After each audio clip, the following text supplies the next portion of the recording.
Welcome to the Embodiment Matters podcast with me, Erin Giesemann-Rabke, and my beloved Carl Rabke. We don't have the luxury of living in ordinary times, but rather we live in extraordinary ones where the way we live in the next decade will make a huge difference in the future of life on planet Earth.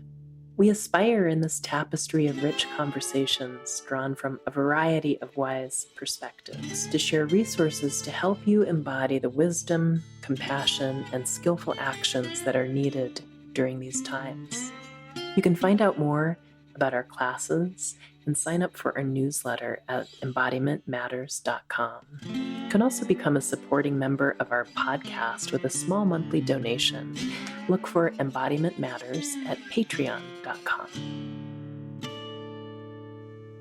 Hello, listener friends. It's Erin here, and I'm so thrilled and honored to share with you this conversation with the incredible Deena Metzger.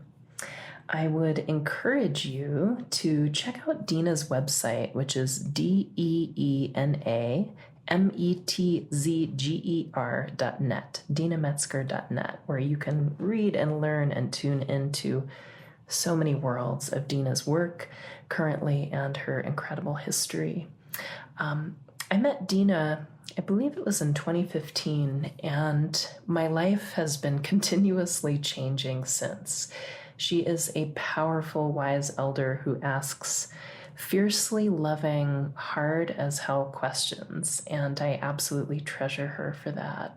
When I was a teenager working in a bookstore in the early 90s, I remember seeing who I now know as Deena on a beautiful black and white poster called the Warrior Poster with her arms spread wide, she's topless, and where she's had a mastectomy, there's a beautiful tattoo of a tree with some incredibly heartening words. That's her also.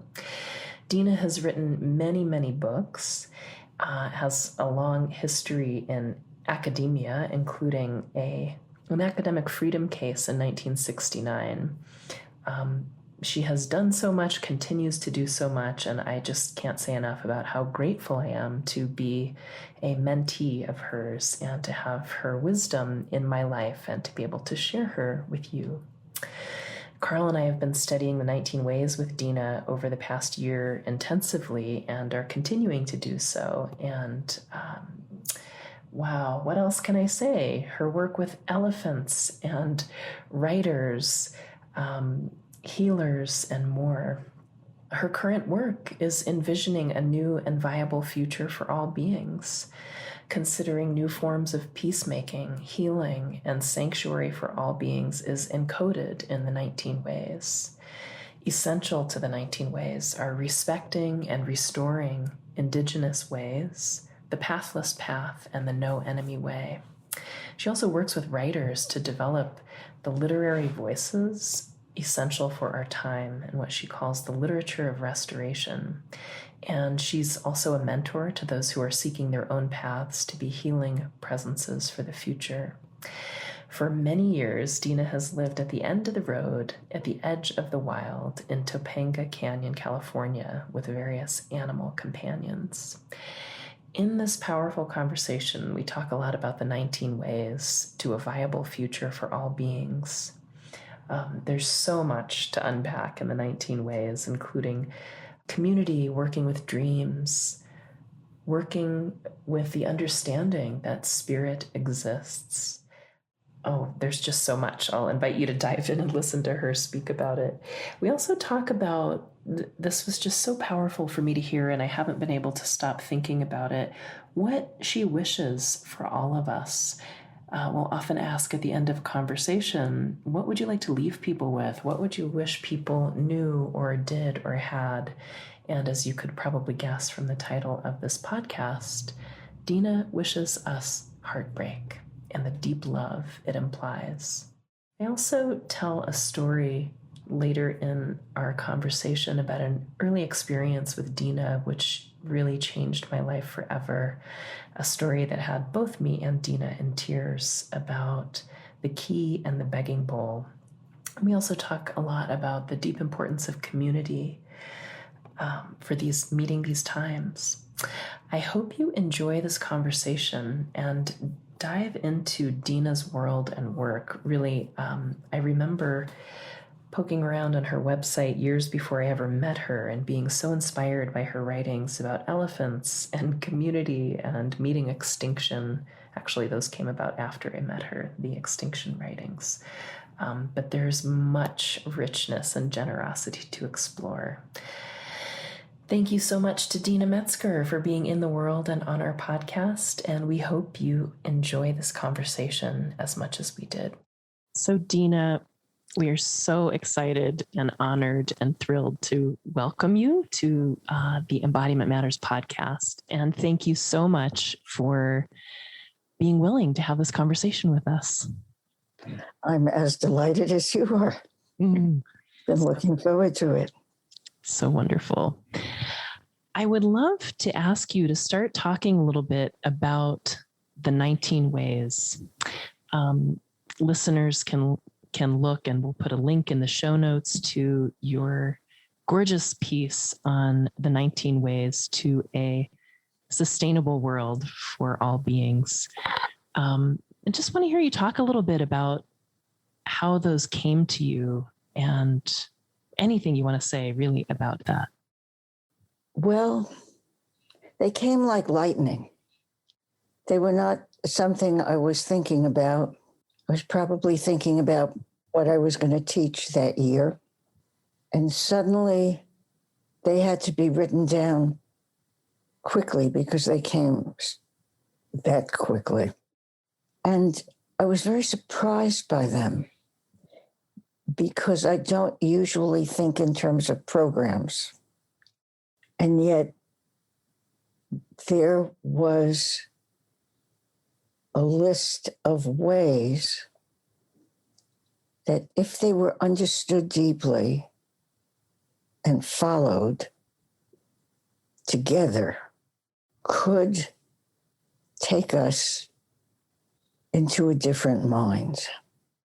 And maybe I should read the introduction to it. In our conversation, there was some audio interference when Deena was reading the introduction to the 19 ways, so I am going to read those. 19 ways to a viable future for all beings. This is one guide to how we change our minds sufficiently to live differently and act in ways that will preserve the future and protect the earth and all beings. When we incorporate these ways of thinking, we will no longer be people who do harm. But again, we have to change our minds, as we won't fully know what to do or how to do it until we respond instinctively with different minds, values, and reflexes. These 19 ways indicate the areas where transformation can occur. The changes required are systemic and cellular. Too often these days, the very framing of the issues limit the possibilities. How will we survive? How will we thrive? How will we prosper? May no longer be the questions if the we refers only to humans. We have to free ourselves from the programming, at the least, of the last century. It is a huge task, and it is possible. We have allies. They are not all human. The future is possible, but we have to offer ourselves to it unconditionally. When we do, guidance occurs. Spirit speaks to us when we open to it. Thank you for reading that intro. Well, it says everything. It's quite an astonishing experience to have something come to one that is beyond one. And then I realized that I had to understand it, and I had to begin to live by it. Because I already knew pretty much my entire life that you can't teach something that you're not living. Mm-hmm. and that in the living of it, it becomes quite different than what you might intellectually think it is. Mm-hmm. So the first of the 19 ways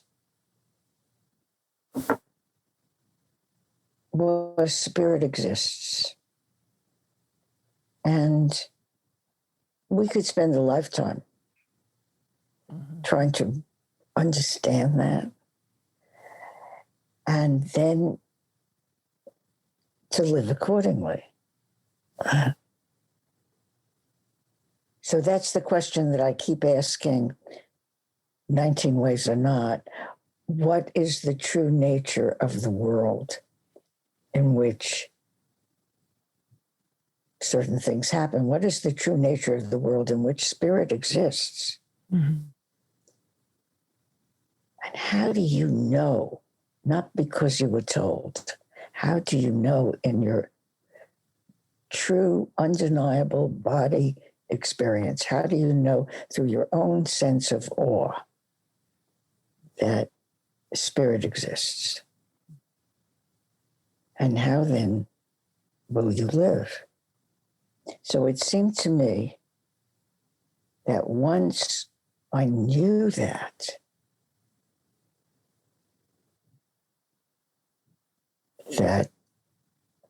I had to live according to the world from which, the world that emerged from the fact of spirit. Mm-hmm. So beauty and heart and caring, but beauty that's beyond beauty, right? And heart that's beyond heart. And what became clear and tragic was that the values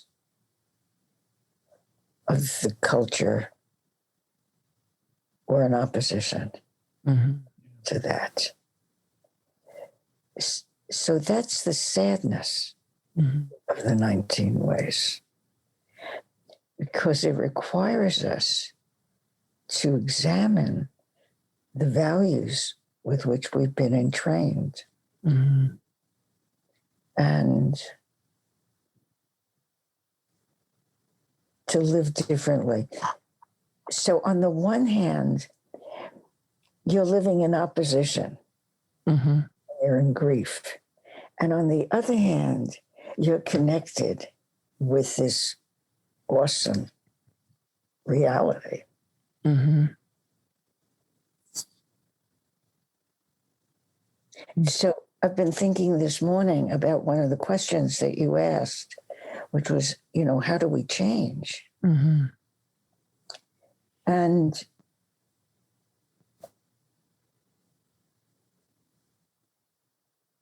the first thing that I thought was, that's a really big question. Mm-hmm.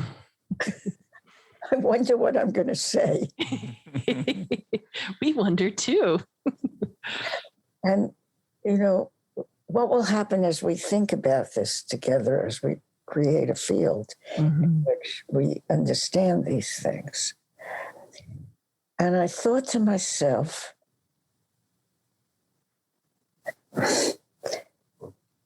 that we change when we are within a community that carries the same values, that we're able to do it. I was thinking about how we were entrained by this culture in some very pernicious ways of living. And that's why it's so important to me to keep gathering people. Mm-hmm. And then we tell stories and we tell dreams. And I keep saying, we're creating a culture. Mm-hmm. And that culture of our experiences and our caring and our loving and our commitment becomes a foundation. Mm-hmm. And so it supports us as we go in different ways. Mm-hmm. It seems like there's so much emphasis culturally on the individual in terms of waking up or either following a teacher, but the importance of community and culture building for being able to change one's mind seems significant. Essential. I don't remember the conversation, but someone asked me a question recently, and I said, I've been calling community since I've been about 5 years old. And that's really true. And so I think I came in with that. That was given. And it turns out to be appropriate to this time, exactly as you said, because it's not an emphasis on the individual and what's good for me. It is a gathering together to support each other in the joy and possibility that comes when we try to do this together and we really listen to each other. One of our community, Mark Wiggensberg, has just come back from Sundance, and he went to Sundance for many years and was a firekeeper there, particularly for the women. That's what he was asked to do, and that's what he did. But after so many years, it occurred to him, even at his age, that he should dance. And he spent the entire year preparing. And he went to another community of consciousness. But our community here is so happy that he went. And, Toby, of course, made prayer ties, and Sharon lit candles, and so many of us prayed. And I not only don't think, I know that he couldn't have done what he did if it weren't a deep, heartfelt community event. Right. Cheryl told me about someone she met. She was house sitting for him. And she said on his mirror, it says, pray for the children, pray for the earth, pray for the community. That's what he sees every morning. And so we can assume that person lives within that consciousness. It's not his consciousness alone. Right. It is a community consciousness. And the community holds him as he does whatever he can to live that way. Living that way supports the rest of the community. So it matters that we're having this conversation, and you have both been in the 19 ways. We're not speaking abstractly here. No. You could tell stories, and I could tell stories about you. And they'd be good stories.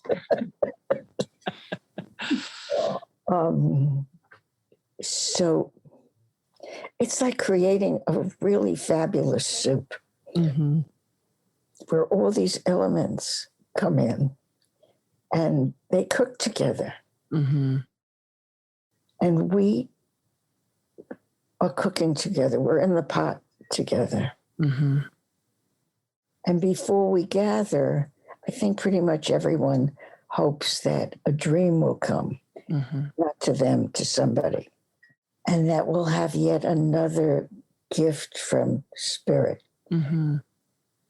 Because that's how we look at dreams, that they are gifts from spirit. I'd love you to unpack that a little bit, because I think we're so used to it now, having been with you in the field of that communal way of working with dreams, and not, what's the word, psychologizing or colonizing our dreams or extracting meaning or whatever. Yeah, or that it's my possession, like my dream, but something that is like you said, an offering for the community. Will you talk about that a little bit? That's one of the 19 ways. Yes. What happened in this culture is that we took a remarkable event and we made it individual. We said, this is my dream. I'm creating it. And I'm telling myself, well, pretty much I'm telling myself how I'm suffering and how terrible everybody is, especially my parents or my spouse. And I start that way because having looked at dreams for all the time that I have in this way, as our community has looked at dreams in a different way, our dreams have changed. Mm. So we are now in a field that is like the field that Indigenous people have lived in. And it doesn't matter which Indigenous people. It could be Native American, it could be African, Shona people. They know that the dream spirits, spirit exists, and those spirits send dreams to the community to teach the community how to live. And the dreams teach ethics. The dreams warn of danger. Mm-hmm. The dreams show us the complicated things we need to know. What has happened among us is, since we gather in different ways so often, that someone brings a dream and then the next person brings a dream. It's a variation on the same dream. It's stunning. It's terrifying, actually, when suddenly 4 or 5 people are telling dreams and they're variations. Mm-hmm. Oh, I'm getting the chills remembering many incidents of that happening. Right? And then you ask, what is the nature of the world? Right. What is the nature of our reality that this is really happening? You can't deny it's happening. Mm-mm. And if you have 5 or 6 dreams and they're variations and they take you to something that you must consider, mm-hmm. how could that be? Psychology. Mm-hmm. It can't. So actually, that event is a teaching about dreaming, even as we're telling the dreams. And there are certain people that have a facility for receiving dreams. Mm-hmm. Certain people are artists and certain people are physicians and whatever. Mm-hmm. We're given certain things. And so there are dreamers. And you can go to those people when you're in community and you have those relationships where we're interconnected and we help each other.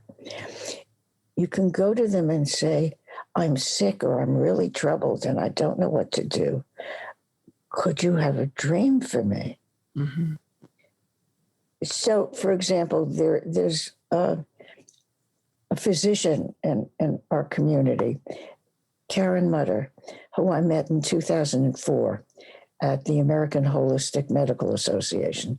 And I say that because I met her at a traditional, conventional medical meeting, the annual meetings. Mm-hmm. And afterwards, she came out to California and she wanted to not study shamanism. She wanted to be able to carry that way of healing in the world. Mm-hmm. And so she entered into an exploration to be initiated in those ways. And she's a dreamer. Mm.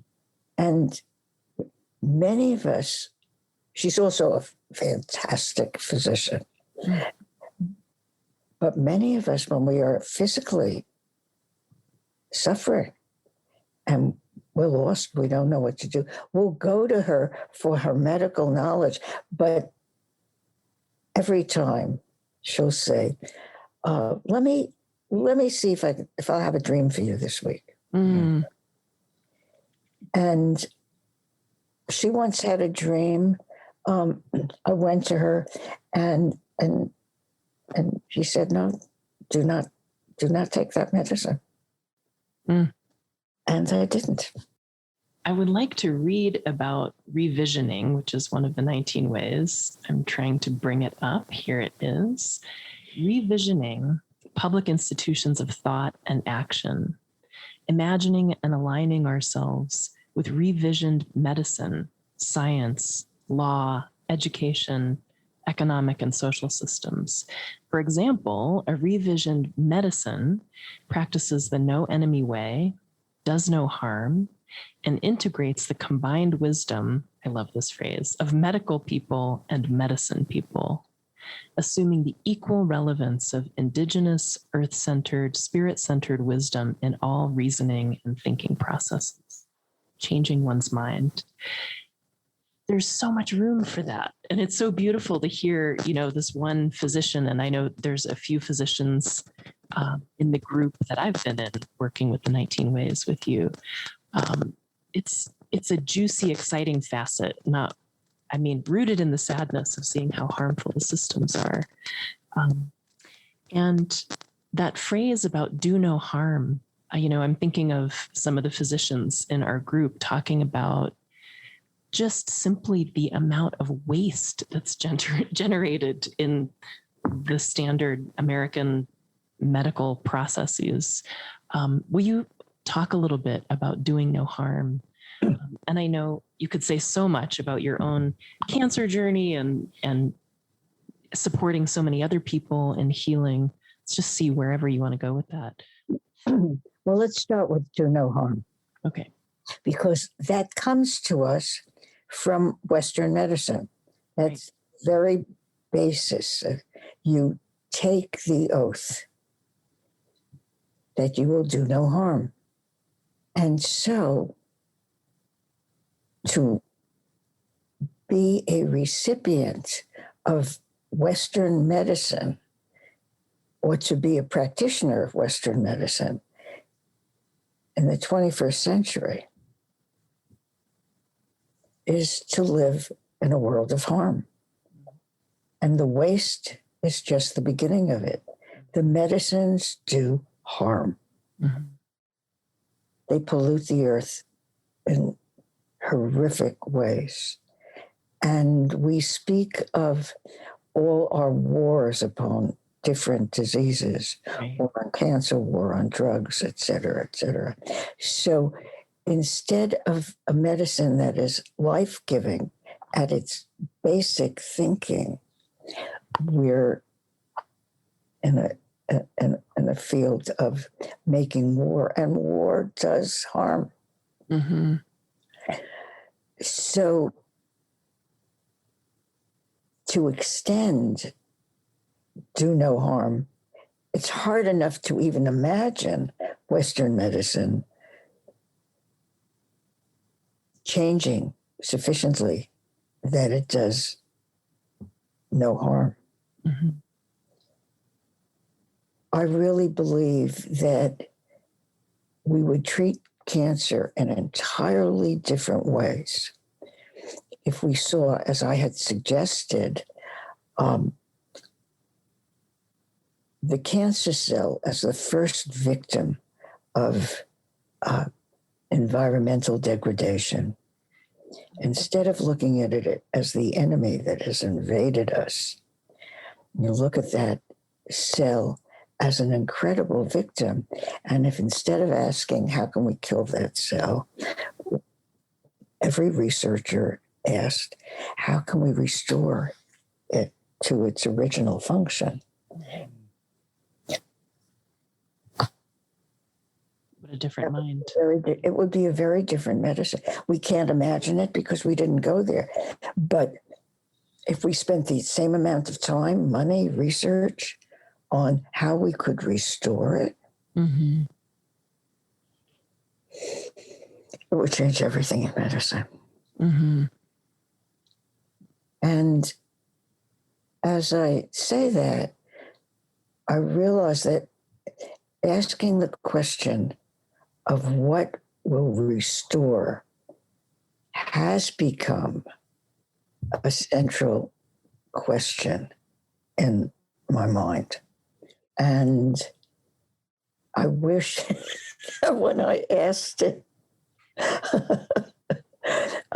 we could come up with answers, but it's completely mind-blowing. However, I'll give you an example of this. I was traveling at the Columbia Gorge, where the Columbia River is, Mm-hmm. and where a Hanford nuclear site is. And I was doing research for the novel Reign of Nightbirds. And I was reading Blackfoot Physics, F. David Pete.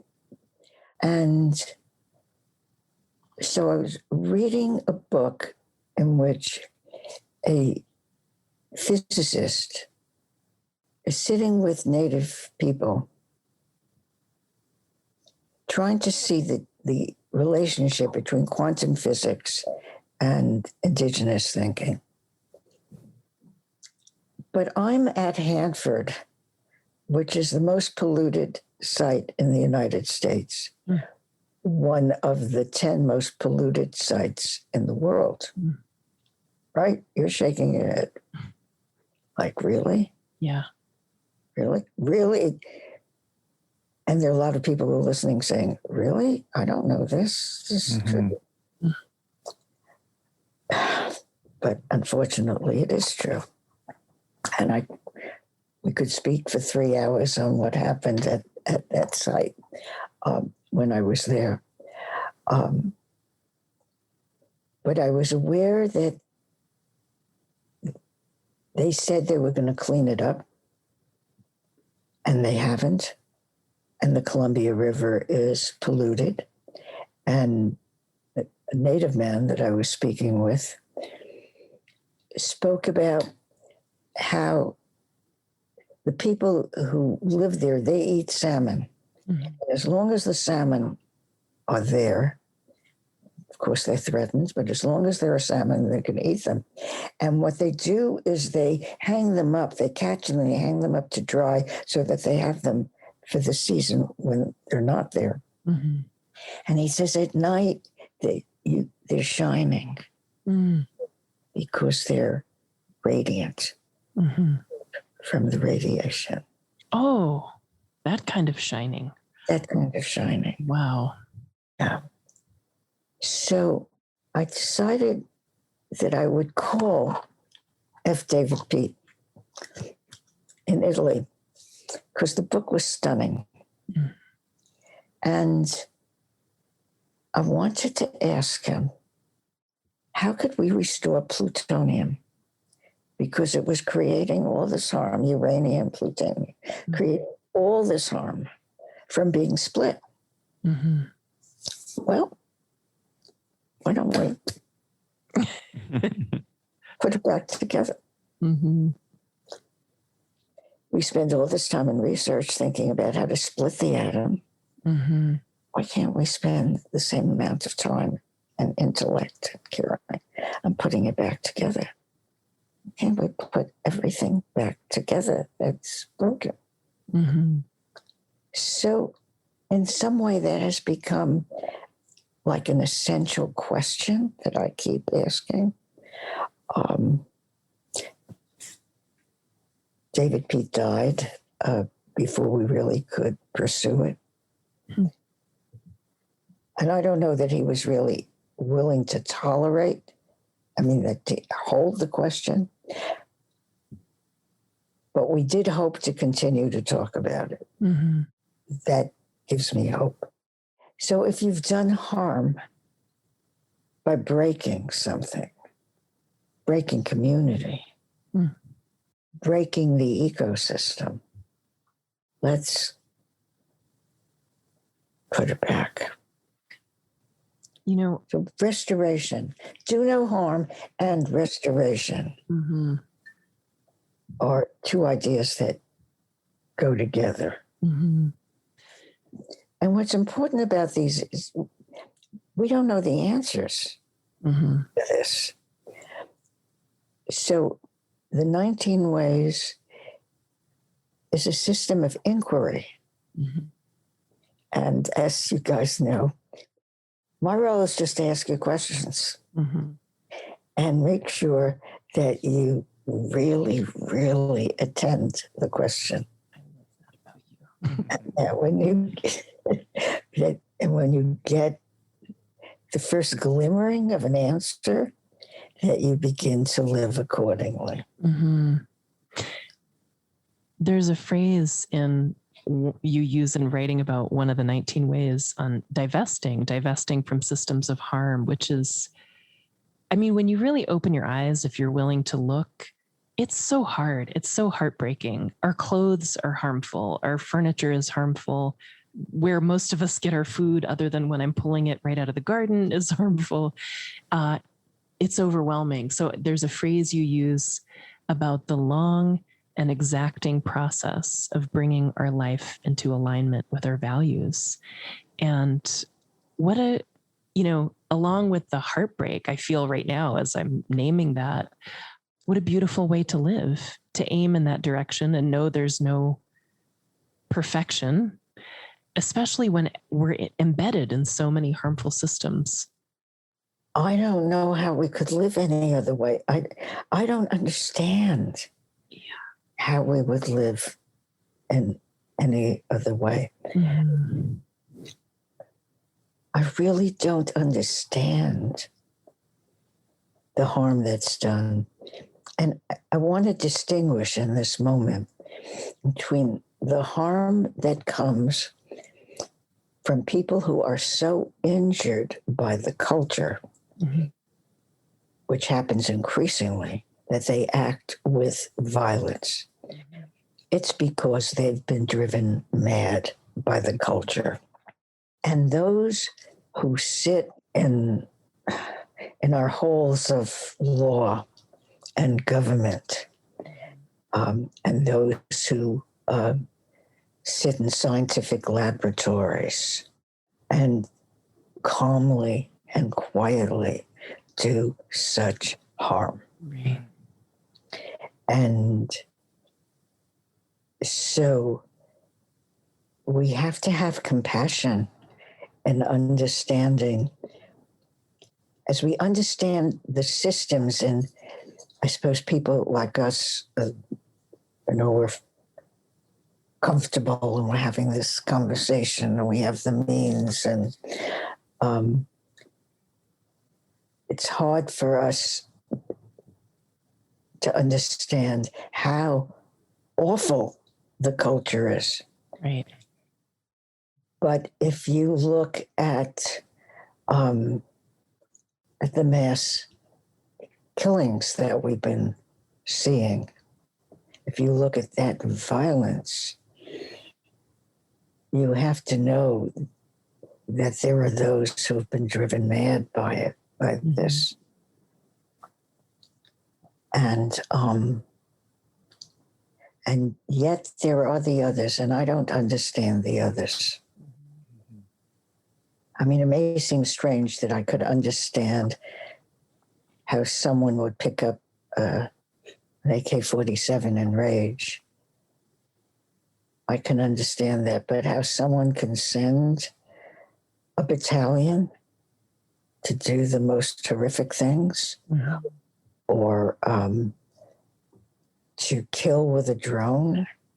I don't understand that. Mm-hmm. And so when I see what happens in our circles, when we do this really hard work together, there's also so much joy in it.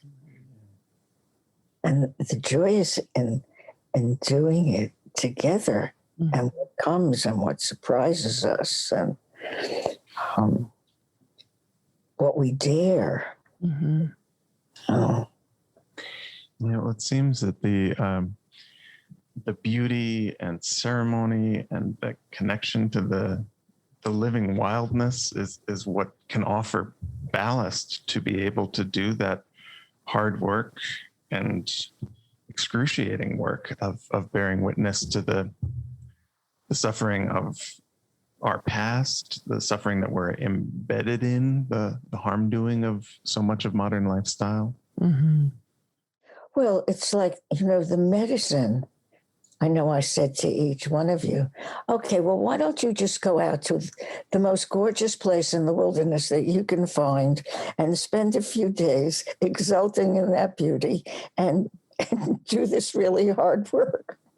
I love that. I love that you've said, take these hard questions and then go be outside. Right. Yeah. Because beauty and the natural world they're the core of it. Right. We do it to preserve that, but we do it also because it sustains us. Mm-hmm. And because we also, in this crazy world, need permission, actually need instruction. Go outside. Go enjoy yourself right now outside. Right. This, in the past few months, it's been this interesting season here where our June was like July normally is, and these big heat waves and earlier fire season and all of these things, flooding in many parts of the world. I know Carl was saying many of his clients are starting to dawn, like, oh, this is a real thing. These aren't just like hyperbolic environmentalists, like, this is what you were talking about, and the quaking that comes with that. And I'm thinking of, I'm probably going to cry talking about this, but the first tearful conversations with our 11-year-old son, who is hearing terrified adults about the heat, and he's scared. And I feel like I want to ask, I'm grateful that I can drop into my own adult self. And we've talked about this before, but it's heartbreaking. And it feels like the beginning of what's coming, And I so appreciate the way in the 19 ways and in just who and how you are, the range you invite us to, from bearing witness and not afraid to break your innocence and look at the violence and the gravity of harm, and the beauty and the miracle of the messages that come through community dreams, and all of that together. I'm thinking of people who are listening right now and just wondering if something comes around like, what do you wish more people knew or had access to or cared about, or, does anything come in response to that? just what you said, heartbreak. Heartbreak. Heartbreak. I wish them heartbreak. I wouldn't protect them from heartbreak. It's such a wonderful word because it implies the great grief and pain that you feel in your heart. So it implies love. Right. It implies caring. I'm not wishing them sorrow or pain. I'm wishing them exactly what you said, heartbreak. Mm-hmm. And you're talking about your son. Well, I knew everything that he knows and that he's feeling. And I knew it very young, probably 7 or 8. And So I am who I am because I knew it then. And I wouldn't protect him from it. Mm. But I would let him know that I believed that he would grow up to be able to make an offering to it, that he would not be its victim. And he would find ways to educate himself, and that he would know more than you know, ultimately, since you pass the torch to him. So you give him a sense of confidence. Mm-hmm. It's the only thing that I know that our kids, that we can give our kids. Mm-hmm. It's realistic. Mm-hmm.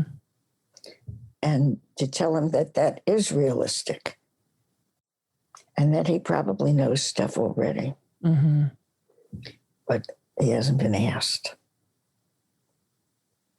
When you use that phrase of to grow up and make an offering, I'm thinking of that also of our adult friends, community, clients, like that we can grow up and make an offering in the midst of it. And what the hell else are we going to do of just put our heads in the sand and go on vacation? And, not that you should never go on vacation, but I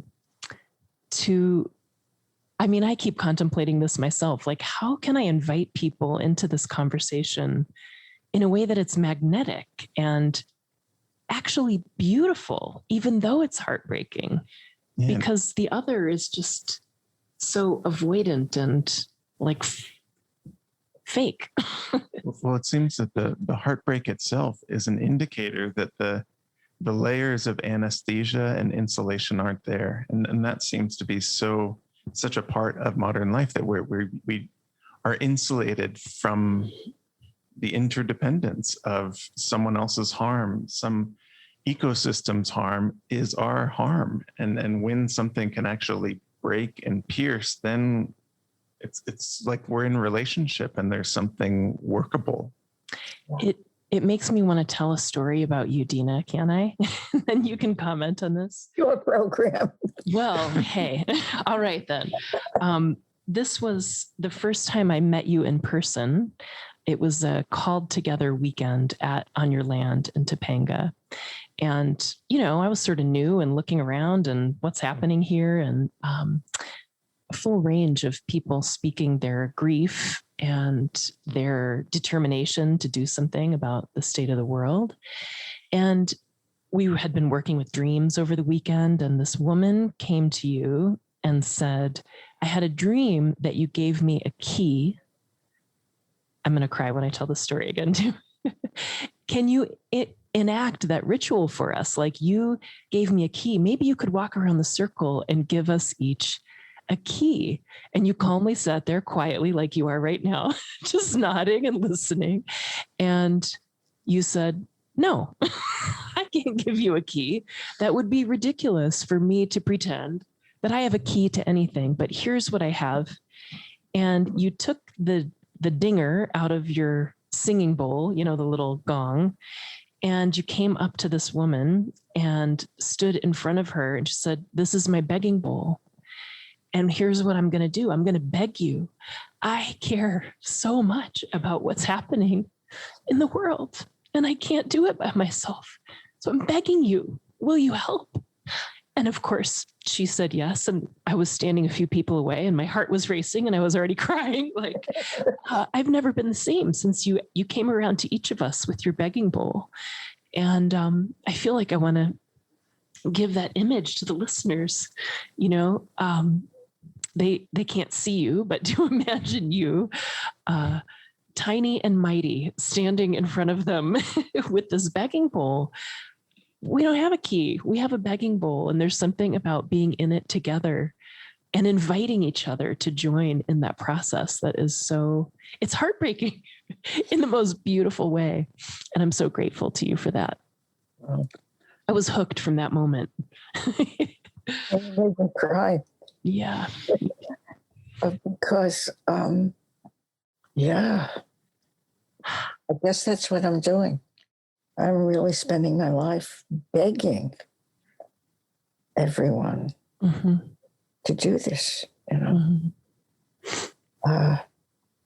Not for me, no, for the children, For the children. for the future, because we haven't done it. Mesa will have to do it. Mm-hmm. And it gets harder and worse each time.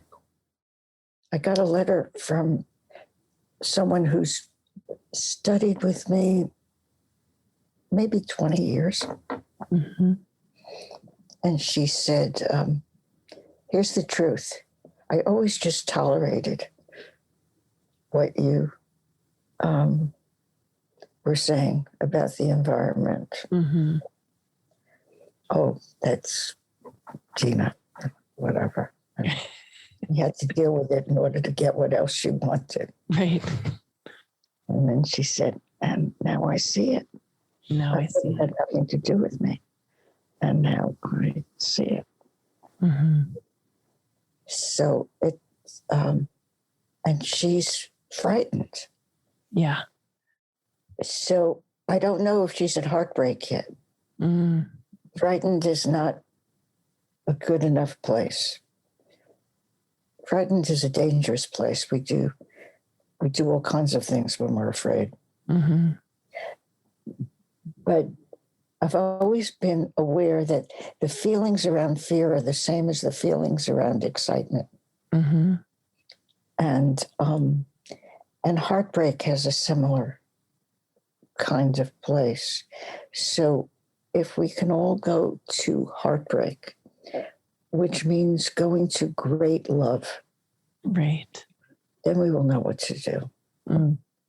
And each one of us will be given many things to do, and they're all different. Mm-hmm. There's no formula. That's what makes it so hard. And we have to figure it out. Each one of us, ourselves together. Right. Yeah. Ourselves and together.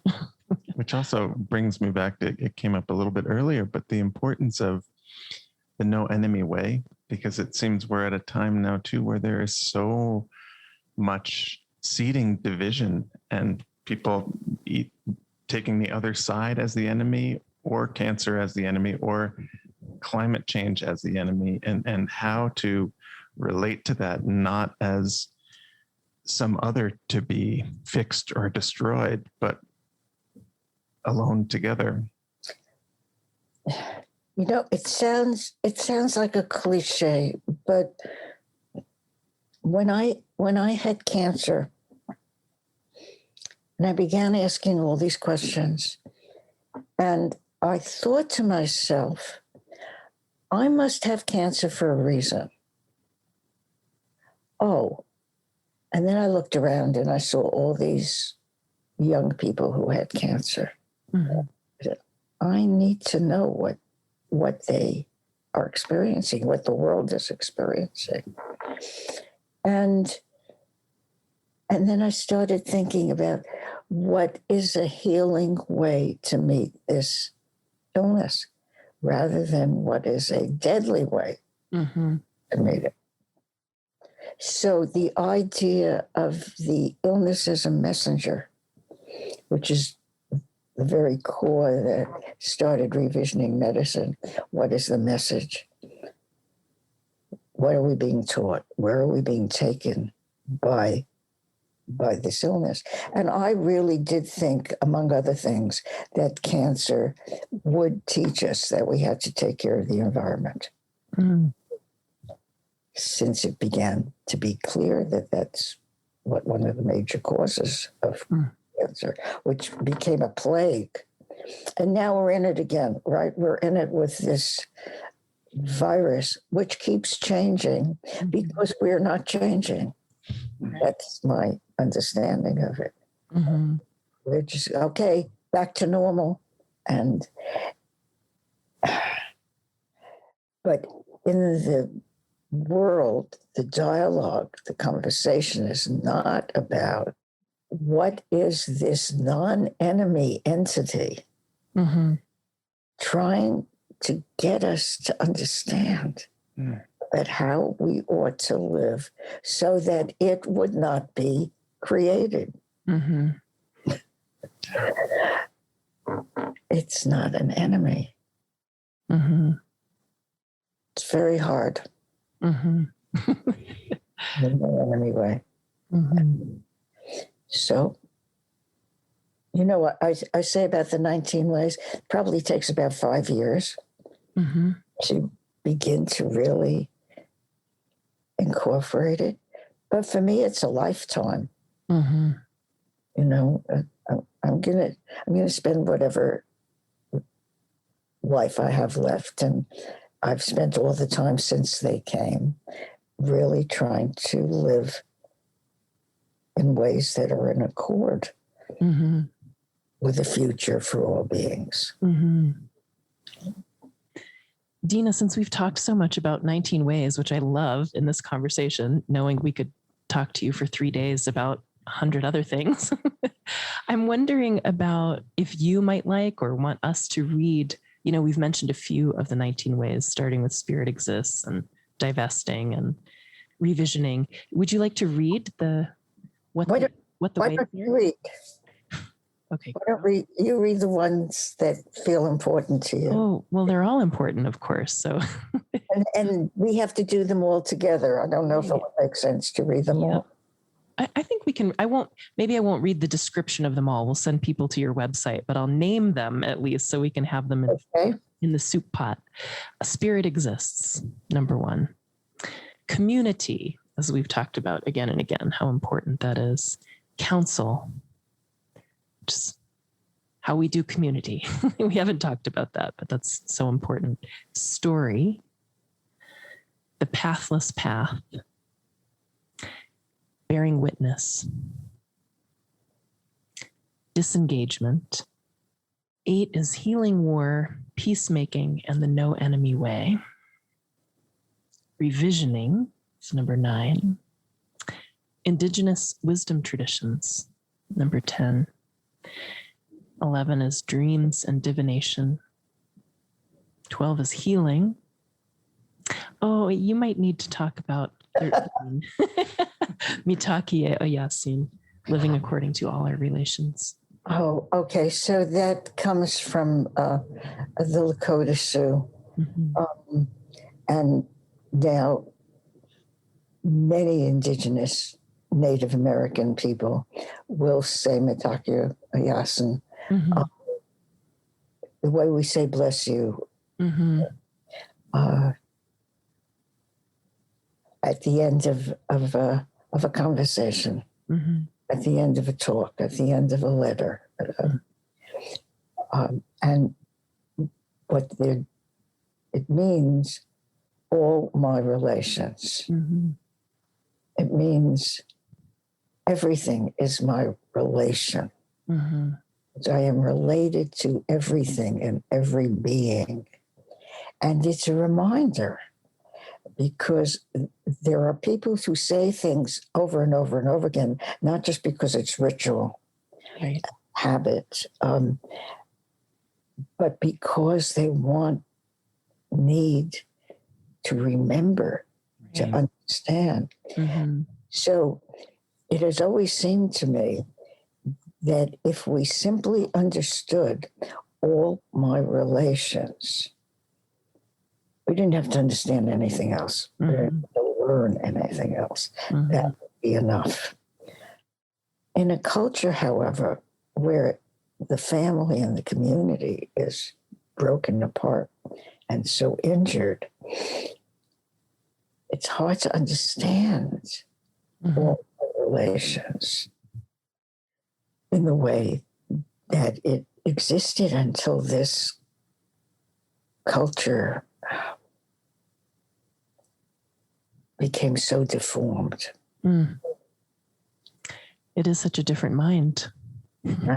And I'm remembering during this pandemic time, I attended a retreat with the Zen peacemakers. They do these bearing witness retreats, and this was one with the Native American Bearing Witness Retreat and the Lakota teachers, constantly before and after every single, hour and a half talk, all my relations, to just keep, and how often we need to have that massaged into our individualistic, separate, tight, Right. modern person consciousness to remember we're so connected in that way that implies such respect.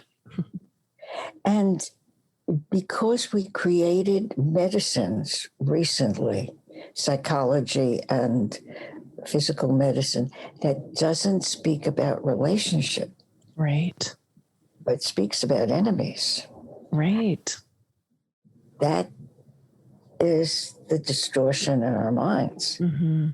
I could imagine just beginning to open one's eyes to that, the militarism in our language of healing in this culture, how